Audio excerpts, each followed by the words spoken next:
Eleições Cidadãs da Vale TV 2020. Apresentação JG Serviços. Patrocínio Iocan Alimentos, Projeta Expositores e Tecnolar 30 anos.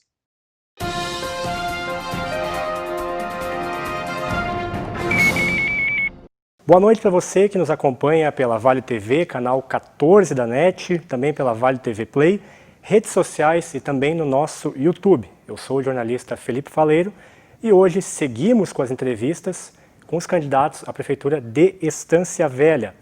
A Vale TV, cumprindo seu papel de TV cidadã, mais uma vez conta com uma programação toda especial neste ano de eleições, um tanto quanto diferentes. Uma eleição com distanciamento, sem apertos de mão, sem aglomerações, mas ainda assim muito importantes para os próximos anos da nossa cidade.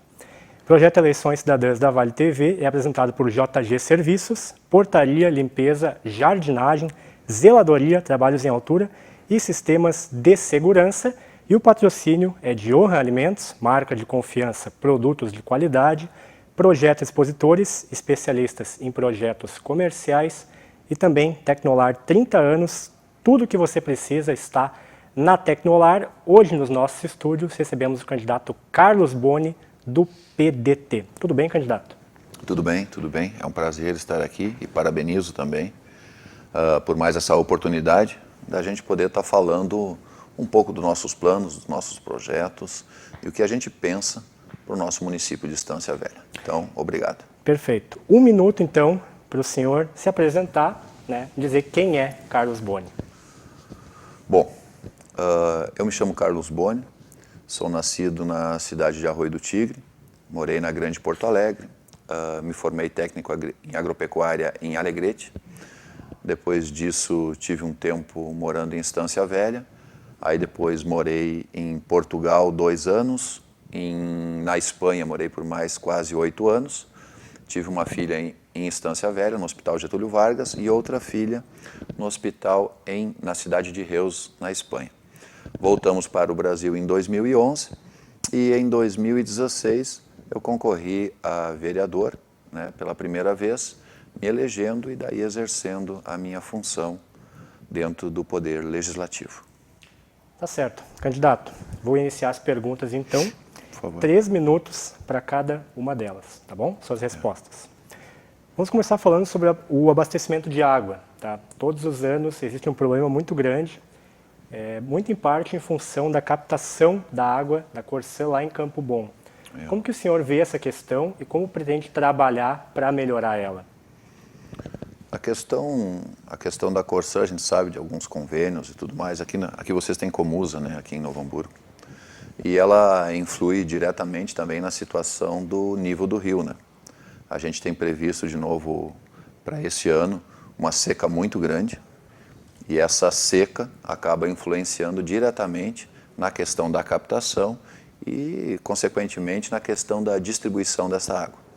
Ontem mesmo houve um problema novamente em Campo Bom, se bem me lembro, e o que acabou dando alguns retrasos no abastecimento da água em Estância Velha e também o que acaba acontecendo justamente pela tubulação, né, antiga, ou seja, feita com materiais que tínhamos na época, que ela acaba oxidando quando ela fica um pouco sem água e depois quando ela volta para as torneiras, né, ela vem amarelada ou pior ainda, mais enegrecida, né. Nós temos algumas tubulações que têm que ser refeitas e algumas tubulações que têm que ser feitas novas. Nós temos bairros, por exemplo, na Vila Seca, na Perimetral e outras situações, na própria Copperlaga. Há pouco tempo se conseguiu levar um pouco de água ao Morro Agudo, né? Então, todas essas situações que acabam afetando. Nós precisamos que essa água potável, que é o mínimo, né? Que essa água potável chegue a essas casas.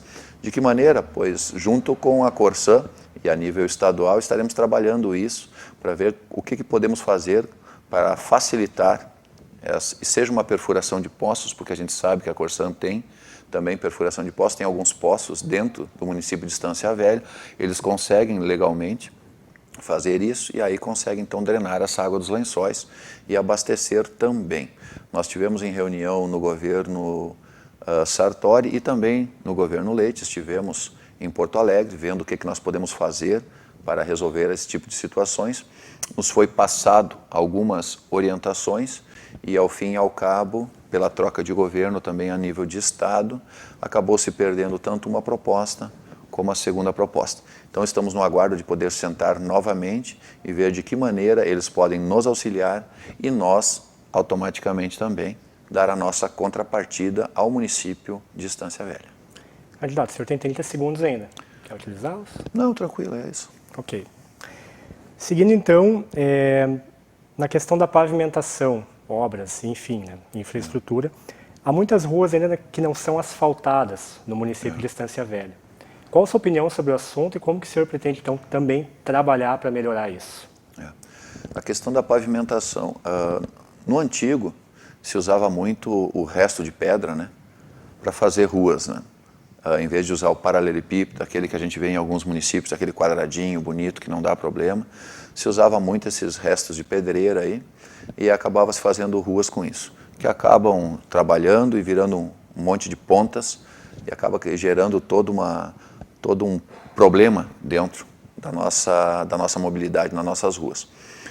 Hoje, graças até a um projeto do Saci, que é nosso candidato a vice-prefeito, não pode mais utilizar esse tipo de pedras. Só pode ser utilizado ou o asfaltamento normal, ou então a pedra padrão PAVS. Essa pedra sim, porque também tem uma manutenção melhor, tem uma questão de infiltração com água, enfim, toda uma história, e realmente chamam até de asfalto, né? Ele acaba tendo uma característica quase parecida com asfalto, porque ele tem uma boa mobilidade, né, mas ele tem uma facilidade de manutenção maior ainda. Nós queremos trabalhar principalmente com a reforma de algumas ruas que são principais dentro de Estância Velha, como por exemplo a rua João 23, no bairro Rincão, porque podemos fazer asfalto, queremos fazer muito asfalto novo também, mas nós temos que também renovar aquele que já está caindo. Então não adianta se fazer uma rua que de repente não tem tanta utilização e deixar uma rua como a João 23, como a Rua Portão, como a Avenida Brasil, como a rua que sobe a Brigada, deixarmos estas ruas de lado, né? E a própria Presidente Lucena, que liga aí tantos municípios, deixar essas ruas de lado para aproveitar e fazer outras. Então, entre as nossas prioridades é recuperar as ruas já existentes e melhorar os acessos, principalmente os acessos das pessoas que vêm de fora para dentro do município de Estância Velha, que cruzam pelo município de Estância Velha, o que gera também um embelezamento e automaticamente as pessoas sentindo a beleza das ruas porque vão passar, também acaba inspirando uma curiosidade em relação ao nosso município. Com certeza a pessoa vai parar, vai conhecer um dos nossos restaurantes, estimular o comércio local. Então esse trabalho principalmente tem que ser feito nessas ruas principais e, é claro, depois nós temos que continuar. Vai ter que chegar um momento que Estância Velha terá que ter todas as ruas em condições. Nós temos a extensão da Rua Porto Alegre, tem uns 500, 600 metros que ainda falta asfaltamento. Nós temos a Otto Bauerman, que é uma das ruas principais dentro do bairro Lago Azul, a Rua Curitiba, que também nós temos ali dentro do bairro Lago Azul, a Duque de Caxias, que é uma rua importante dentro do bairro Bela Vista, enfim. Temos aí uma quantidade enorme de ruas que a gente tem que estar observando para que a gente possa realmente tratar essa questão da infraestrutura com o devido respeito que o estanciense merece. Perfeito. Vamos falar agora um pouquinho sobre o FAP, o Fundo de Aposentadorias e Pensões, também é um assunto um pouquinho espinhoso no município. A Prefeitura pôs um projeto na Câmara para tentar vender terrenos e imóveis e, com isso, pagar o FAP. O que o senhor pensa, então, sobre esse assunto do FAP e como fazer para ele se tornar, enfim, né, deixar de se tornar insolvente, enfim, melhorar o FAP? Aí tem várias perguntas em uma. Primeira, a questão da Prefeitura vender terrenos. Não foi previsto dentro da lei orçamentária do município já uma verba para o FAP para cobrir a aposentadoria dos aposentados, né? Mas, enfim, não foi previsto. E aí, automaticamente, mal gastaram o dinheiro, né? O dinheiro foi gasto, e aí não foi coberto, gerou uma dívida, isso estamos falando deste governo, não estamos falando do déficit do FAP. Não foi previsto, e aí queriam vender terrenos para cobrir uma dívida que eles criaram. Então isso aí não tem como fazer e por isso não foi aprovado. Ou seja, não utilizaram bem a receita e aí queriam vender terrenos da prefeitura, que é de todos os estancienses, é patrimônio dos estancienses, para suprir uma dívida que foi criada dessa gestão. Por isso, este projeto pontualmente não foi aprovado. A questão do FAP, do projeto que está entrando agora, a princípio ele já tinha sido analisado, eu estive no cálculo atuarial em 2019, foi designado algumas coisas que deveriam ser feitas, não foram feitas. Em maio, abril, maio, nós tivemos outra reunião, de novo foram designadas algumas situações que deveriam ser feitas, novamente não foram feitas. O déficit hoje do FAP está em 350 milhões. Todos os meses, quase 1 milhão tem que ser retirado para cobrir. Para cobrir tem que ser retirado da receita do FAP. Né, do que o FAP tem aplicado. Se nós continuarmos retirando todos os meses quase 1 milhão, nosso FAP dura de 8 a 10 anos. E aí as pessoas que se aposentaram já não têm mais direito à aposentadoria. Então nós temos que ter um zelo por isso. De que maneira? Um dos agravantes também que aconteceu isso foram a arrecadação, agora me fugiu o nome, a questão das alíquotas, isso mesmo, a alíquota patronal e todas as outras alíquotas que não foram colocado o percentual. Hoje no INPS tu paga 22% e no FAP tu estava pagando 8, 10. Então não tem como isso se alimentar. As pessoas se aposentam mais cedo, as pessoas vivem mais, acaba indo a pique a situação. Nós temos que trabalhar isso, a primeira coisa que eu já falei várias vezes, e retorno a falar. Tem que ser feito um cadastro do nosso funcionalismo. Em cima desse cadastro, nós temos que trabalhar para fazer um cálculo atuarial fundamentado em cima desse cadastro. E em cima desse cálculo atuarial, nós vamos gerar uma alíquota que ela possa, no mínimo, suprir o desgaste mensal, no mínimo, pronto, suprir esse desgaste mensal e, com o tempo, ir eliminando pouco a pouco essa dívida para que a gente chegue, em algum momento da nossa vida, ao zero desse déficit. E aí sim a gente vai ter uma organização do FAP, aí, uma tranquilidade. Mas esse trabalho tem que ser feito já, ele tem que ser iniciado já em janeiro. Tem que ser iniciado porque ele já está bastante atrasado. Tá bem. Candidato, falando um pouquinho sobre indústria no município. Estância Velha é a capital nacional do couro, também dos curtumes, né?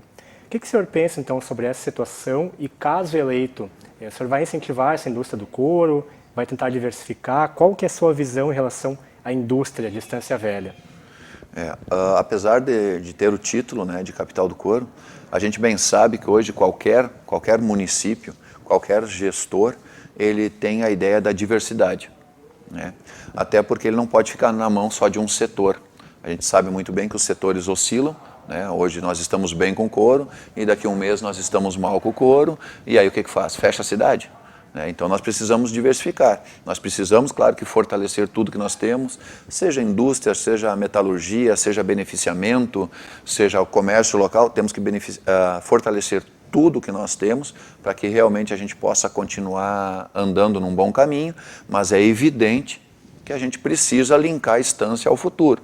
E esse link se forma tendo uma pluralidade de empresas para que mais pessoas, porque hoje nós temos pessoas, por exemplo, com um conhecimento direcionado para uma determinada função e nós não temos essa empresa dentro de Estância Velha. Então essas pessoas acabam tendo que ir procurar empregos em outros municípios e por vezes muito longe para conseguir morar em Estância Velha. Então isso é uma dificuldade. Né? Acaba sendo uma dificuldade. Então nós temos que entender o que o nosso povo tem e produzir para eles o melhor que nós podemos. Em relação a trazer, assumir empresas, a gente bem sabe que ninguém melhor para trazer uma empresa para a Estância Velha que o próprio empresário. O empresário, quando ele é querido no município, que ele tem os seus problemas resoltos o mais rápido possível, com certeza ele fala no grupo dele de empresários, seja do município ou de fora, ele vai falar bem do nosso município. Vai falar bem do nosso sistema para liberar alvarás, para agilidade e tudo mais. Com isso, ele vai instigar a outros empresários que venham para a Estância Velha. Então, além de nós como gestão, estarmos buscando empresas também e facilitando o que estiver ao nosso alcance para que essas empresas venham à Estância Velha, sempre respeitando a lei, é claro, nós bem cuidarmos dos que já estão no município, faz com que eles tragam outras pessoas para a Estância Velha, outros empreendedores. Digo isso porque conversei com vários empresários aqui em Estância Velha e eles mesmos me disseram: Carlos, tem vários amigos que têm empresa em outros países, em outros estados, querem vir para a Estância Velha, mas o meu conselho é que do jeito que está, não. Então nós temos que melhorar isso para que essas pessoas tenham a possibilidade de vir e tenham realmente a vontade de vir para uma cidade que seja rápida, desburocratizada e que trate bem tanto o empregado como o empregador. Muito bem, eleições cidadãs da Vale TV em 2020, apresentado por JG Serviços, portaria, limpeza, jardinagem, zeladoria, trabalhos em altura e sistemas de segurança. Patrocínio de Johan Alimentos, marca de confiança, produtos de qualidade, projeta expositores, especialistas em projetos comerciais e também Tecnolar 30 anos, tudo o que você precisa está na Tecnolar. Hoje recebendo aqui nos estúdios da Vale TV o candidato Carlos Boni, do PDT, a Prefeitura de Estância Velha. Candidato, vamos falar um pouquinho sobre educação, né? O município de Estância Velha hoje tem o Instituto Senai, que é uma escola técnica, mas também falar um pouquinho sobre a educação pública em si toda do município. Qual que é o seu projeto, então, para a área da educação? Uma das coisas que nós temos como uma coisa de extrema importância na questão da educação é justamente o contraturno, né? Trabalhar essa questão do contraturno que foi tirado. O PDT sempre trabalhou muito com, é histórico, a questão do turno integral. Então, uma das nossas ideias primeiras é trabalhar muito em cima disso. E de que forma? Queremos trabalhar fomentando as associações de bairros para que as pessoas que são voluntários também possam estar ensinando artes, dança, música no contraturno dessas pessoas. É claro que isso vai ter uma regulamentação pela Secretaria da Educação e também algumas pessoas da própria Secretaria vão estar responsáveis por estar acompanhando o bom andamento, né, de todos esses trabalhos. Isso vira um facilitador, e aí voltamos à questão das empresas, vira um facilitador para as empresas. Por quê? Porque os pais estão tranquilos com os filhos deles, né, e podem ir trabalhar tranquilamente. Então isso é uma das coisas principais. Outra coisa muito importante é trabalhar entre a questão dos idiomas, né? Falamos muito, e agora nessa questão da pandemia aí, sentimos muito essa situação dos idiomas. Como é importante a questão de nós estarmos também conectados, né? E de que maneira nós vamos conectar uma escola hoje em dia. Então temos que entender de que maneira estão fazendo aí fora, para que a gente possa estar replicando essas mesmas metodologias. Não precisamos inventar a roda, o que precisamos fazer é que a nossa roda gire, né? E a roda da educação, que é uma grande bandeira do PDT, deve girar. E com certeza vai girar em nosso governo. É claro que a qualificação dos professores é essencial. Nós temos também a situação de crianças com alguma necessidade especial, né, que estão aí inseridas dentro dessa comunidade e precisam estar inseridas para que também se sintam inseridas. A gente tem que trabalhar a qualificação, mas não a qualificação em uma escola ou duas, e sim no geral, porque por vezes tu tem uma mãe, um pai morando em um bairro e se a qualificação está só num outro bairro oposto, ele teria que se locomover muito distante. Então nós temos que ter em todas as escolas pessoas qualificadas para bem atender essas crianças com qualquer tipo de necessidade especial, né? Então isso também é uma das grandes metas e é claro, né, a gente que se candidata a um cargo de tamanha importância, sabemos o que fazer também, nos colocamos em um pleito, né? Nos colocamos em campanha e as pessoas vão nos julgar. Dentro disso, é claro que queremos... Dentro disso, é claro que queremos também que as diretoras sejam eleitas pelos colegas, para que realmente elas não fiquem vinculadas com peso na gestão, mas sim que elas representem aquela comunidade, aquele corpo escolar. Tá certo. Falando um pouquinho de saúde também, em todos os municípios também é isso, mas em Estância Velha temos o Hospital Getúlio Vargas, né, que hoje é uma referência em algumas especialidades. Mas eu queria que o senhor também falasse um pouquinho, né, houve alguns problemas, enfim, no passado aí no município, em relação à saúde. Qual é o seu projeto para esta área? Na questão da saúde, a primeira coisa que nós temos que trabalhar, e muito, é na prevenção, né? Isso a gente sabe muito bem que cada real investido na prevenção gera uma economia de no mínimo R$10 depois lá no hospital. Então, os nossos postos de saúde, as pessoas que visitam as casas, essas pessoas têm que trazer a leitura real do que está acontecendo dentro do município. Os nossos postos têm que estar mais qualificados ainda do que já estão, para que as pessoas possam realmente ser atendidas aí. E, é claro, a gente entende que algumas pessoas têm um determinado horário, não podem estar no horário do posto, alguma coisa assim. Queremos começar a trabalhar o nosso posto no centro, ao lado do hospital. Nosso intuito é deixar ele trabalhando 24 horas. Estaremos trabalhando para que ele funcione 24 horas. Essa é a nossa vontade e esse é o nosso projeto.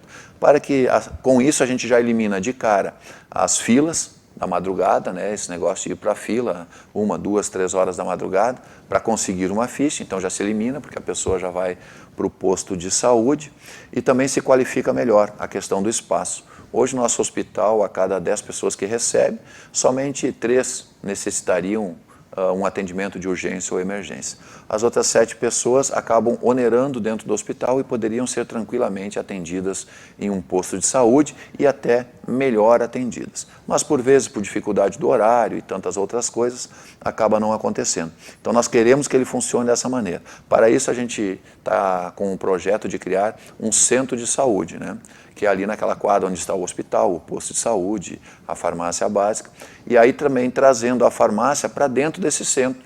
Porque se o posto funciona nas 24 horas, ou quando ele funcionar 24 horas, enquanto que a gente for esticando os prazos, se a farmácia está ali dentro também, a pessoa já faz a consulta, já pega o seu medicamento, desde que esteja ali dentro dos disponíveis, e já vai para casa com o seu problema solucionado ou muito bem encaminhado. Então, aproximando isso para que as pessoas possam receber o melhor atendimento em um único complexo, né? E, é claro, trabalhar muito bem com os postos de saúde, a saúde primária lá, para que as pessoas que chegarem aqui estejam mais tranquilas possíveis e haja esse filtro. Com certeza, com isso, economizaremos muito e atenderemos muito melhor. O senhor tem 30 segundos ainda. Quer utilizar? Não, basicamente é isso, né? A gente vê como uma das coisas mais importantes, né, essa questão de nós termos um complexo sendo trabalhado, onde as pessoas podem, em um único local, conseguir encaminhar praticamente tudo. E, é claro, a questão da farmácia estar ali presente, porque aí se o posto está aberto sábado, domingo, a farmácia vai estar aberta sábado e domingo. Se o posto está aberto 24 horas, esse posto do centro que eu estou falando ao lado do hospital, ela estará aberta 24 horas. Então, nós temos essa facilidade de poder atender melhor a ti, estanciense. Ok. Vamos falar um pouquinho sobre trânsito. Tem um ponto, que é o pórtico, ali na entrada do município, na RS 239, onde o trânsito é bem caótico ali. Seguidamente acontecem acidentes naquele ponto. Embora ele não seja competência do município, o que o município poderia fazer para tentar diminuir o número de acidentes ou até eliminar? Falando um pouquinho também do trânsito em geral do município e da Guarda Municipal, como o senhor pensa em políticas para esse assunto? Para a segurança? Segurança, Guarda Municipal, fala um pouquinho do trânsito também, né? Aquele ponto ali específico. Tá, a questão do trânsito, tu mesmo comentaste que aquilo ali é incumbência do Estado, né? Então então nós temos que ver de que maneira, dentro das nossas conversas com o DENIT, a gente pode organizar ali. Tem-se o entendimento que simplesmente com o corte daquele acesso direto à Estância Velha, que as pessoas tenham que fazer o contorno, já se diminuiria os acidentes em pelo menos 90%. Já foi tentado uma outra vez fazer um acesso com uma rotatória, igual que foi feito agora em frente à Câmara de Vereadores. Num primeiro momento, não estávamos acostumados, fomos nos acostumando e tivemos o entendimento de que assim é melhor, melhora o fluxo, né, e evitam acidentes. Daqui a pouco trabalhar desta maneira, né, a gente tem algum projeto ali para toda aquela entrada de Estância Velha, um facilitador tanto para ir para o Rincão Gaúcho como para ir para o Rincão dos Ilhéus e que também possa se fazer o contorno com facilidade. Essa é a questão principal de nós melhorarmos esse acesso. As pessoas têm que entender que estão entrando em Estância Velha com segurança. Sobre a Guarda Municipal, é um corpo muito ativo dentro do município, né, um corpo muito ativo, pessoas muito qualificadas. Nós inclusive temos instrutores dentro da Guarda Municipal que dão instrução para outros corpos, né, seja na habilidade com aquelas armas de choque, seja em outras habilidades também. Então nós temos uma Guarda Municipal muito, muito preparada, né? e muito capaz de estar trabalhando dentro do município, tanto que Estância Velha, em conjunto com a Guarda Municipal que nós temos, né, com uma capacidade incrível, e também com a Brigada e o ótimo atendimento da Polícia Civil, nós somos uma cidade, mesmo que nós tenhamos ficado fora do cercamento eletrônico, né, nós ainda somos uma cidade muito segura e trabalharemos mais nisso. De que maneira? Pois buscando também o cercamento eletrônico para o município de Estância Velha, com ampliação de câmaras e tudo mais, e é claro, entre outras coisas, que está no nosso projeto, é infraestrutura, mas também tem a ver com segurança, que é a questão da iluminação LED. Na Espanha, antes de voltar ao Brasil, isso já era fato conhecido, já tinham várias cidades que estavam e tinham isso, até pela questão da economia e tudo mais. Cheguei aqui, me deparei com outro quadro, né? Mas agora as pessoas já estão começando a entender isso. A gente pode estar começando a trocar a nossa iluminação normal por uma iluminação LED, com certeza diminui o custo, uma barbaridade, e além de ter uma diminuição do custo também, existe uma melhor iluminação e uma vida útil também. Então, no final das contas, diminui o custo do gasto da luz, com a vida útil também diminui o custo da manutenção, né? Além de clarear muito mais e gerar um sentimento de segurança ainda maior. Candidato, para a gente encerrar então nossa entrevista, né, existe uma expectativa geral de que haja uma vacina contra a Covid-19 no final deste ano ou início do próximo. E que em função disso, caso haja, então o senhor vai ter que lidar com uma nova realidade social e econômica no município, caso seja eleito prefeito. Como é que o senhor então pretende mesmo lidar com essa questão? Essa pergunta acaba sendo um pouco estranha, me desculpe, meu colega, porque assim, expectativa. Isso é mais ou menos como a gente se preocupar com a ponte antes de chegar no rio, né? Ou seja, o rio pode estar baixo, eu posso conseguir passar tranquilamente. Então, quando vier essa vacina, se essa vacina realmente tiver o resultado que os laboratórios derem, nós vamos trabalhar de uma maneira. Se essa vacina vier e ela não nos der o resultado que nós esperamos, nós vamos ter que nos adaptar de outra maneira. Desde março, nós, brasileiros, e praticamente todo o mundo, ele está se adaptando a uma situação nova a cada dia, né? Nós estamos agora há 2 meses e pico do próximo ano. Com certeza a situação vai mudar mais 40 vezes ou 50 vezes até o final do ano. Então fica muito vago agora eu lhe dar uma posição. Eu me lembro que no início da pandemia falaram que duraria 40 dias, que 14 dias em casa está tudo resolvido. Nós já estamos há quantos meses? Então se trabalhou com uma realidade. Hoje, qual é a nossa realidade? Seja a nível de educação, a nível do que for. Nós estamos preparados para respeitar o poder que nos é dado. Enquanto que o Estado estiver tomando decisões, nós respeitaremos o Estado. A partir do momento que o Estado der esse poder de decisão para nós estaremos nos reunindo com um corpo técnico, sejam hospitais, médicos, profissionais da saúde, professores, que são também responsáveis, pais, inclusive, pela questão dos filhos retornarem à escola, e os empresários, é claro, que precisam dar sua opinião também. Sabemos que em muitos territórios não houve todo esse alarde, todo esse alarme por causa do Covid. Então quer dizer que o tratamento precoce, ele realmente é eficaz. Então quem sabe vamos estar adotando esse tipo de metodologia para que a gente possa seguir com um fluxo natural dentro do nosso município. Isso é a nossa ideia nesse primeiro momento. É claro que em 40 e poucos dias que ainda faltam, 50 dias que ainda faltam para o término do ano, a gente vai ouvir muitas outras coisas e vai se adaptar à realidade que se apresentar a nós. Candidato, 2 minutos então, para o senhor olhar ali para a câmera e dizer por que o senhor quer ser prefeito de Estância Velha. Boa pergunta. Por que eu quero ser prefeito de Estância Velha? Só porque eu amo a cidade. Simples assim. A gente cansa de andar pelo nosso município e a comunidade que me acompanha ou entra na minha rede social sabe muito bem que no último ano eu fiz mais de 1.500 quilômetros andando nas ruas do nosso município. No último ano, eu fiz mais de 1.500 quilômetros andando nas ruas do município. Me deparei com situações que realmente são de deixar qualquer um revoltado. Mas o mais importante, que não foram as grandes obras que chocam a nossa comunidade de Estância Velha. Não, são as coisas simples. é uma tampa de bueiro, é uma árvore que precisa ser podada, é uma situação básica aqui e outra ali. Às vezes é um documento que precisa ser assinado. Estive ontem em visita a uma pessoa e a pessoa querendo pagar uma situação e está há 4 meses, não consegue resolver a questão do protocolo para pagar uma situação e melhorar a receita do município. O município está cheio de pequenos problemas que parece que as pessoas não olham, estão tão preocupadas com o vislumbre e acabam deixando as pequenas coisas se acumularem e virarem grandes problemas. Nós queremos resolver as grandes coisas, mas queremos resolver também os pequeninhos problemas, para que o município possa fluir naturalmente para o futuro. Eu quero ser prefeito de Estância Velha porque eu sei onde estão esses problemas, mas principalmente porque eu sei como resolver. E é claro, conto com o seu apoio. E aí, o que todos estão dizendo aí pelo nosso município, vem comigo, porque eu estou contigo por distância. Tá certo, então. Eleições cidadãs da Vale TV em 2020. Agradecemos mais uma vez ao candidato Carlos Boni, do PDT, que esteve aqui conosco nesta noite. Obrigado a você, telespectador da Vale TV, que nos acompanhou, e vote com segurança no dia 15 de novembro. Tchau.